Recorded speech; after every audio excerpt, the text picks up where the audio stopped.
When Dax came on, the first thing he sort of wanted to point out about you two as a couple is that it wasn't all perfect at the beginning, and you guys went to therapy, and he described you guys as being so opposite. Mm-hmm. I think he referred to himself seeing the world as full of wolves, mm-hmm. want to take things from you, and you as the person who will assume that someone on the side of the road with a sign saying, "My family's in the van and I just need $10 for gas," mm-hmm. is someone that may eventually cure cancer, and we better help him. Yeah, yeah. But is that, I mean, do you see yourself as an optimist, or is that a fair descriptive way to? I think it's accurate, yeah. And I enjoy having that perspective. I really genuinely like to look for the good in people. It makes me a happier person. And if someone has a sign on the side of the road that says, "I'm hungry and my family's in the van," those are the only details I know about that person, right. You know? And they may or may not be facts, but currently I don't know anything else that may or may not be a fact. So I always start with the face value, and I really like to give people the benefit of the doubt, because I also want them to give me the benefit of the doubt. And I really believe in how you act is sort of your karma. I grew up sort of in Pleasantville.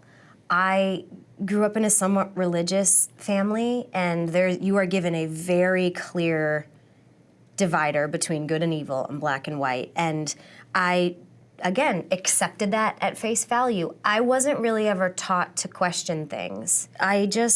There were good people and there were bad people. And drugs are bad, and I had all these categories of black and white. And then as we got to know each other, he started bringing up stories about, when I used to drink, and then this one time I was just off the map for 4 days, and I was like, what?